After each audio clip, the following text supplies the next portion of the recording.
नमस्कार, स्वागत है आपका संवाद 365 में। आपके साथ मैं हूं दिग्विजय सिंह चौहान। हाजिर हूं उत्तराखंड की खबरों को लेकर। आइए नजर डालते हैं उत्तराखंड में क्या कुछ खास चल रहा है, क्या कुछ उत्तराखंड की खबरें हैं।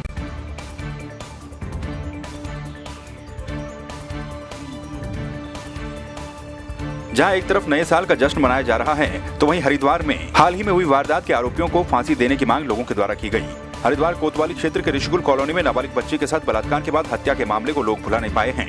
हालांकि पुलिस के द्वारा इस केस को सुलझा लिया गया है, लेकिन धर्मनगरी में हुई इस वारदात ने हर किसी को झकझोर कर रख दिया। लोगों का कहना है कि आरोपियों को फांसी देनी चाहिए।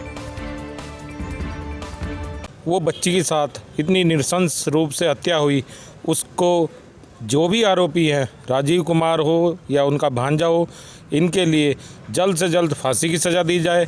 और फांसी की सज़ा भी इस तरीके से दी जाए कि दूसरों के लिए एक उदाहरण पेश हो कि अन्य उत्तराखंड जो देवभूमि है, इसमें कोई भी छोटे बच्चों के साथ क्या बड़ी बेटियों के साथ भी कोई इस तरीके की घटना को अंजाम देने के बारे में 20 बार सोचे।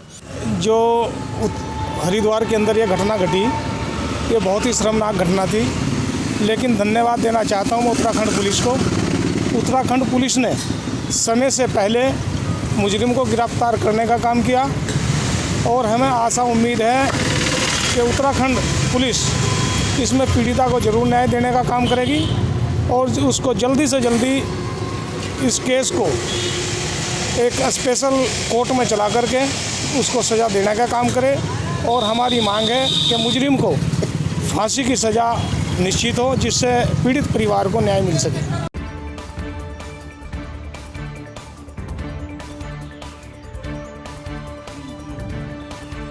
कुंभ नगरी हरिद्वार में इस वर्ष महाकुंभ का आयोजन होने जा रहा है, जिसको लेकर विभिन्न तरह के कार्य हरिद्वार में चल रहे हैं, जिसमें हरिद्वार को सुंदर बनाने के लिए दीवारों पर सांस्कृतिक आकृतियां बनाई जा रही हैं। दीवारों में प्राचीन सभ्यता की कलाकृतियां, भारतीय संस्कृति की झलक सड़कों से लेकर पुलों और घाटों पर देखने को मिलेगी। कैबिनेट मंत्री मदन कौशिक ने संत के चित्र पर मस्तक में तिलक लगाकर पेंट माई सिटी का शुभारंभ किया। हम लोग 2021 महाकुंभ की दृष्टि से शहर को सजा रहे हैं, सुंदर कर रहे हैं। आने वाले हमारे श्रद्धालु हैं, उनको जो हमारी संस्कृति है, राज्य की संस्कृति, देश की संस्कृति, कुंभ की संस्कृति, तो वो एक पेंटिंग के माध्यम से भी वो जानकारी उनको मिल सके। और इसी परिप्रेक्ष्य में पूरे शहर के अंदर पेंटिंग को एक माध्यम बनाकर हम लोग अपनी संस्कृति को परिलक्षित कर रहे हैं, प्रदर्शित कर रहे हैं, जिससे आने वाले श्रद्धालुओं में एक भक्ति भावना के रूप में भी रहे कि हाँ, ये एक ऐसा शहर है जहाँ जिस शहर में हम इस रूप में आ रहे हैं और जो उनकी आस्था है वो इस रूप में और बलवती हो।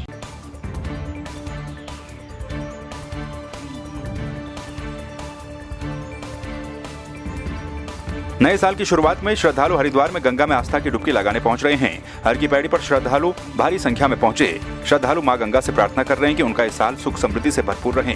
श्रद्धालुओं का कहना है कि नए जीवन में जीवन की नई शुरुआत करनी चाहिए। आज नया साल है तो हम यहाँ पे स्नान करने आए, गंगा स्नान करने आए हैं। हम चाहते हैं कि नए साल की शुरुआत यहीं से करें, तो हर साल माता गंगा मैया हमें बुलाए। बहुत अच्छा लगा। आज न्यू ईयर का दिन है, बहुत स्पेशल दिन है और हम अपनी बाबा की नगरी में अपने स्नान करने आए हैं। हम ये चाहते हैं कि हमारे साथ साथ हमारे घर परिवार का सबका दिन शुभ जाए और ये पूरा नववर्ष हार्दिक शुभकामनाओं के साथ भरा रहे। आज भाई नया साल है, जीवन की नई शुरुआत करने के लिए हरिद्वार आए हैं गंगा मैया में स्नान करने के लिए। आज के दिन बढ़िया दान करो गरीबों में और बढ़िया स्नान करके अपना जीवन अच्छे से जियो।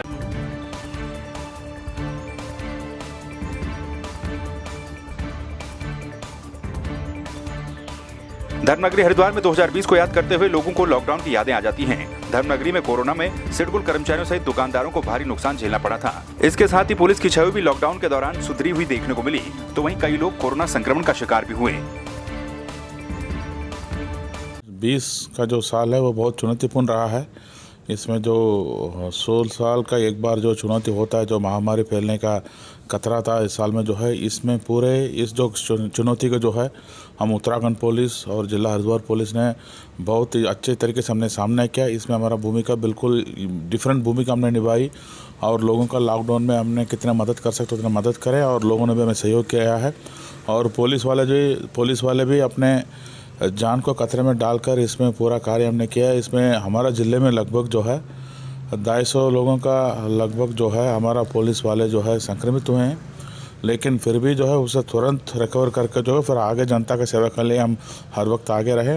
जैसा कि आप जानते हैं काफ़ी कटु अनुभव रहा है इस वर्ष में, और अप्रैल से बात करूं, अप्रैल से लेकर सितंबर तक तो 6 महीने तो बिज़नेस बिल्कुल ही डाउन रहे, और बाद में शुरू किया हमने किस तरह से रिवाइवल शुरू हो सरकार की मदद से, जो सरकार ने पैकेज दिया। लेकिन ये पूरा फाइनेंशियल ईयर मुझे लगता है 31 मार्च तक निकल जाएगा कि हम वापस से चीज़ों को नॉर्मलाइज कर। वो पल तो अलग ही था जी, उसका अनुभव तो हमने सबने ही किया है, सबको ही नुकसान हुआ है, ऐसा नहीं है कि हमको अकेले हुआ है, सबको ही नुकसान हुआ है। उसकी भरपाई तो कभी हो नहीं पाएगी, लेकिन फ़िलहाल ठीक है, अच्छा है, इस समय अच्छा अनुभव हो रहा है, काम भी ठीक है, सब ठीक है। तो इस समय भाई सोशल डिस्टेंसिंग बनाए रखें ताकि हम इस महामारी को रोक सकें किसी तरीके से। उसकी तो हम हमेशा से ही कोशिश करते आ रहे हैं, मास्क लगाए बिना हम किसी को एंट्री नहीं देते हैं, पर फिर भी लोग आजकल थोड़ा सा लापरवाही बरत रहे हैं, जिसका खामियाजा भुगतना पड़ रहा है। लापरवाही से बचना चाहिए।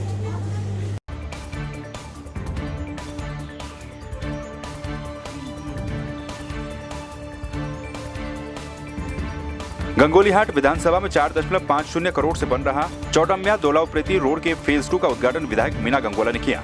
उन्होंने उद्घाटन करने के बाद कहा है कि आने वाले वर्षों में हर गांव में सड़क की सुविधा दी जाएगी। नगौर गांव में पर्यटन स्थल का भी उद्घाटन विधायक मीना गंगोला के द्वारा किया गया। साथ ही उन्होंने लोगों की समस्याएं भी सुनी।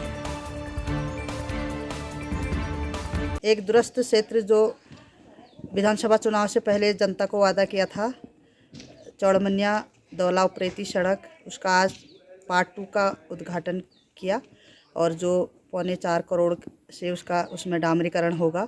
और वहाँ पे जा कर के एक बूथ पे भी हमने कार्यक्रम किया, और वहाँ पे तहसील स्तर, ब्लॉक स्तर के सारे अधिकारी कर्मचारी थे, और मौके पे ही पूरे क्षेत्र का विकास कार्यों का जो भी परेशानियाँ थी उसका समाधान भी किया।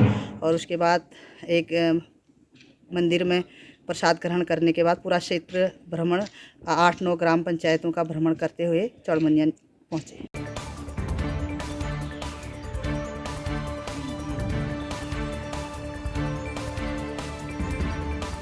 पौड़ी के जिलाधिकारी धीरज घबरियाल के निर्देश अनुसार कोविड-19 की वैक्सीन को लेकर साल के पहले दिन एसडीएम थलीसैंण जितेंद्र वर्मा ने थलीसैंण तहसील मुख्यालय में ब्लॉक स्तरीय अधिकारियों और कर्मचारियों की बैठक ली। बैठक में एसडीएम ने कहा कि कोविड-19 की वैक्सीन को लेकर थलीसैंण ब्लॉक मुख्यालय में वैक्सीन सेंटर बनाया जाएगा, जिससे कोविड-19 से सख्ती से निपटा जा सके।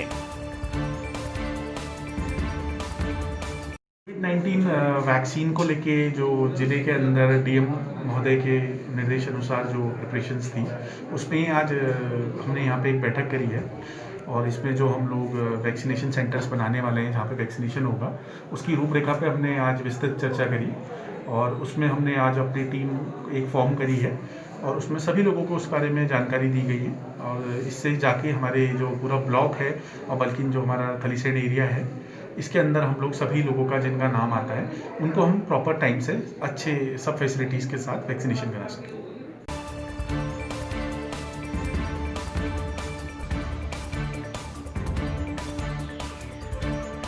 आम आदमी पार्टी के गढ़वाल मंडलीय कार्यालय पौड़ी में प्रदेश प्रवक्ता आशुतोष नेगी ने बताया कि दिल्ली के उप मुख्यमंत्री मनीष सिसोदिया आगामी 3 जनवरी को देहरादून पहुंच रहे हैं। 4 जनवरी को देहरादून के IRTD ऑडिटोरियम में उत्तराखंड के कैबिनेट मंत्री मदन कौशिक को डिबेट के लिए आमंत्रित किया गया है। वहीं दिल्ली मॉडल पर डिबेट और दिल्ली में हुए कामों के लिए कौशिक को सिसोदिया ने 6 जनवरी को दिल्ली भी आमंत्रित किया है।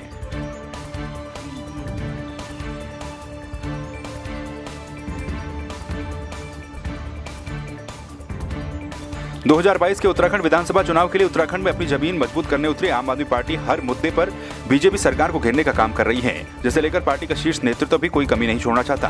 दिल्ली के उप मुख्यमंत्री मनीष सिसोदिया 4 जनवरी को देहरादून में डिबेट के लिए पहुंचेंगे। इस दौरान आपके प्रदेश उपाध्यक्ष बसंत कुमार ने बताया कि देहरादून के सभागार में आपकी तरफ से डिबेट की तैयारियां की जा चुकी हैं। देखिए, पिछले दिनों का आपको प्रकरण पता होगा। उत्तराखंड की जनता के लिए एक अच्छी अपॉर्चुनिटी है। हम शुक्रिया अदा करते हैं जिन्होंने ये कहा कि आप आइए, हम 100 काम गिनाते हैं, और उत्तराखंड की जनता को बेहतर तरीके से जो राजनीतिक दल हैं, उन राजनीतिक दलों की बेहतरी को देखने का मौका भी मिलना चाहिए, और जनता के हितों के लिए ये बेहतर भी है। आपको पिछले दिनों का प्रकरण पता होगा, जब हमारे माननीय सिसोदिया जी उत्तराखंड प्रदेश के दौरे पर आए थे तो उनके द्वारा एक संवाद कार्यक्रम आपके माध्यम से ऑर्गेनाइज करवाया गया था। आप लोग भी उसमें उपस्थित थे। तो उनके द्वारा कहा गया था कि उत्तराखंड प्रदेश में जो चीफ मिनिस्टर है वो जीरो वर्क मुख्यमंत्री के रूप में स्थापित हो चुके हैं और पूरे देश विदेश में उनकी यही ख्याति प्राप्त है। हमारे शहरी विकास मंत्री श्री मदन कौशिक जी ने कहा कि हम 5 कार्य नहीं 100 कार्य बता सकते हैं जो जनता के लिए किए गए हैं, और इसको हमारे उप मुख्यमंत्री मनीष सिसोदिया जी ने इस चैलेंज का स्वीकार किया और ओपन डिबेट के लिए एक पत्र लिखा जिसमें उन्होंने 2, 3 और 4 तारीख की डेट दी। अब क्योंकि मदन कौशिक जी की तरफ से कोई पत्र नहीं आया तो 3 तारीख को वो देहरादून पहुंच रहे हैं और 4 को एक ओपन डिबेट एक सभागार में देहरादून के रखी गई है।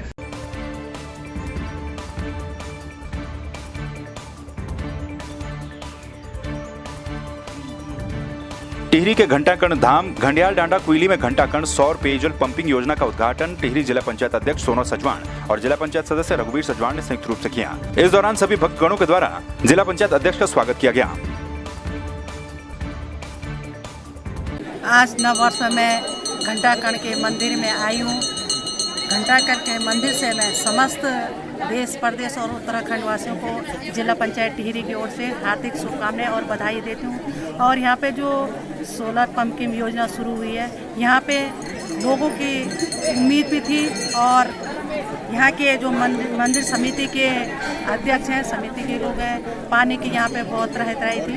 इस वजह से जो हमारे जिला पंचायत से एक ऐतिहासिक जो सोलर पंपिंग बनी है, ये अभी उत्तराखंड में कहीं नहीं है। जिला पंचायत के माध्यम से 20 लाख की लागत से एक सोलर पंपिंग बन चुकी है। हमारा जो है यहाँ पर पानी के एक हमने वो ली थी कि मंदिर में आके कि हम यहाँ पे कोशिश करेंगे पानी चढ़ाने की। हमको 3-4 ट्रायल करने पड़े। मैं स्वयं उन ट्रायलों में रहा और अपने सामने ट्रायल भी किए शुरुआत में, परंतु हम एकदम सफल नहीं हो पाए। पर मैं धन्यवाद देना चाहता हूँ अपनी जिला पंचायत के अपर मुख्याधिकारी का, अपने जिला पंचायत के अभियंता का, जेईस का और सारे स्टाफ का, और इस मंदिर घंटाकर्ण मंदिर समिति के अध्यक्ष और उनकी समिति, उनका विशेष रूप से बहुत बहुत धन्यवाद टिहरी जिला पंचायत की ओर से देना चाहता हूँ। उन लोगों के अथक प्रयास से इस बियावान जंगल में ये लाइन आ पाई, नहीं तो मेरे विचार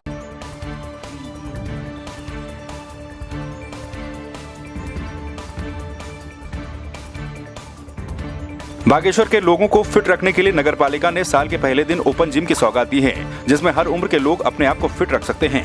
ये सेवा निःशुल्क दी गई है। 3.25 लाख रुपए की लागत से बने इस जिम का पालिका अध्यक्ष सुरेश खेतवाल ने लोकार्पण कर जनता को समर्पित कर दिया। वर्ष में हम नगरवासियों के लिए एक नई सौगात यहाँ पर ओपन जिम के रूप में जो नुमाइश खेत में हमने लगवाया है, और यह नुमाइश खेत के वेली माधव वार्ड में जो स्थित है, ये एक खाली जगह यहाँ पर थी और उसमें हमने एक ओपन जिम का निर्माण यहाँ पर किया है, जो कि यहाँ के नुमाइश खेत और नगर के जो लगे हुए क्षेत्र हैं उनके जो खेल प्रेमी हैं जो यहाँ पर खेलने आते हैं, और जो बच्चे हैं और जो यहाँ पर खेलते हैं और अपना एक्सरसाइज भी करेंगे, तो एक फिटनेस के लिए जो है ओपन जिम है, जो कि पूरी तरह से निःशुल्क है। यहाँ पर कोई भी किसी भी प्रकार से, चाहे वो बुजुर्ग हो, युवा हो, महिला हो, कोई भी यहाँ पर अपना एक्सरसाइज कर सकती हैं फिटनेस के लिए।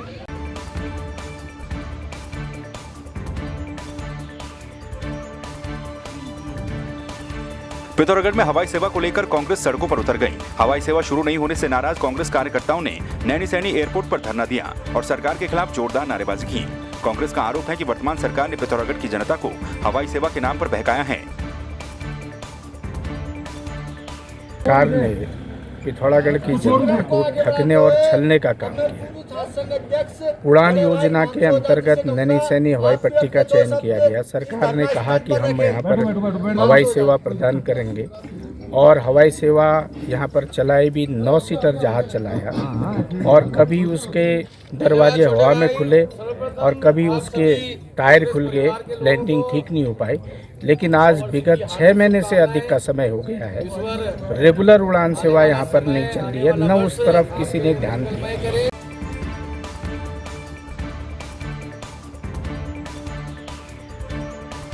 दिल्ली बॉर्डर पर आंदोलनरत किसानों के समर्थन में यूकेडी कार्यकर्ताओं ने पिथौरागढ़ के जिलाधिकारी कार्यालय में जोरदार प्रदर्शन किया। यूकेडी कार्यकर्ताओं का कहना है कि किसान प्रचंड ठंड के बावजूद अपने परिवारों के साथ आंदोलन कर रहे हैं, लेकिन मोदी सरकार उनकी बात नहीं सुन रही। देश का किसान अपने परिवारों के साथ इस कड़कती ठंड में सड़कों पर है। कम से कम माननीय प्रधानमंत्री जी को और केंद्र सरकार को उनकी सुध लेनी चाहिए। आज देश का किसान संकट में है और उसका भविष्य बिल्कुल खतरे में है। उसको एमएसपी नहीं मिल पा रही है, किसान लालाओं के पास जा रहे हैं, बनियों के पास जा रहे हैं और उनका शोषण हो रहा है। उनको उनकी उपज का उचित दाम नहीं मिल पा रहा है। इसलिए उत्तराखंड क्रांति दल आज किसानों के समर्थन में जिला कार्यालय में धरने पे है और प्रदर्शन कर रहा है तथा पुरजोर तरीके से किसानों के आंदोलन का समर्थन करेगा उत्तराखंड क्रांति दल।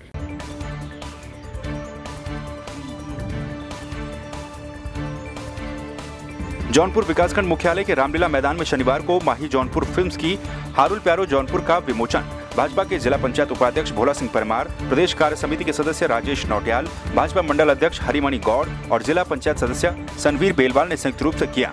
वीडियो में माही फिल्म्स के निर्माता महिपाल पंवार और गायक देवेंद्र पंवार के द्वारा हारुल गीत के माध्यम से जौनपुर की लोक संस्कृति और पर्यटन को दिखाया गया है। मेरा सादर प्रणाम। और जो हमने हारुल बनाई है प्यारो जौनपुर, ये हमने जौनपुर के रीति रिवाज, हमारे जौनपुर के मुख्य स्थल, हमारे बार त्यौहार, हमारी संस्कृति पे हमने इस हारुल को बनाया है। और जिसमें हमारे जो संगीत दिया उत्तराखंड सुप्रसिद्ध संगीतकार बड़े भाई संजय राणा जी ने, और इसके जो निर्माता हैं बड़े भाई महिपाल पंवार जी माही जौनपुर में। तो हमने इस हारुल में बहुत मेहनत करी है। हमने जो जौनपुर के मुख्य स्थल है हमारे नागटिब्बा, देवलसारी, थत्यूर और नैनबाग, हमने सब जगह जाकर इस हारुल का हमने जो है शूट किया है और इसको हमने अपने संस्कृति के ऊपर गाया, हमने लोक संस्कृति के ऊपर बनाया है। तो आप सभी से निवेदन है कि इस हारुल को ज़्यादा से ज़्यादा सुनें और ज़्यादा से ज़्यादा शेयर करें ताकि हम हमारा हौसला अफजाई और हमें एक नया मनोबल हमारा बढ़े। उत्तराखंड में ये पूरा क्षेत्र संस्कृति से सराबोर है और जौनपुर के अंदर मैं कहना चाहता हूँ कि जिस प्रकार से यहाँ के युवाओं ने मेहनत करके, कोशिश करके, प्रयास करके अपनी संस्कृति को जिंदा रखने की कोशिश की है, मैं उनको बहुत बहुत शुभकामनाएं देना चाहता हूं। और मैं कहता हूं संस्कृति तो जीवन की आत्मा है। अगर आत्मा नहीं है तो शरीर नहीं है, वैसे ही अगर संस्कृति नहीं है तो शरीर नहीं है, व्यक्ति नहीं है। इसलिए संस्कृति से जुड़े रहना ही हमको मजबूती प्रदान करता है और सांस्कृतिक रूप से संपन्नता ही उत्तराखंड की गौरवशाली संस्कृति का प्रतीक। प्रकार से देवेंद्र पंवार जी ने और महिपाल सिंह पंवार जी ने ये जौनपुर हारुल्स का विमोचन यहाँ पे हुआ, जौनपुर हारुल्स फिल्म्स के माध्यम से, माई फिल्म के माध्यम से। तो बहुत ही हमारी जो परंपरागत संस्कृति है उससे जुड़ा हुआ गाना है और हमारी जो संस्कृति है वो देश में नहीं, प्रदेश में, पूरे विश्व में फेमस है। लेकिन ये दिन पर दिन छुपती जा रही है।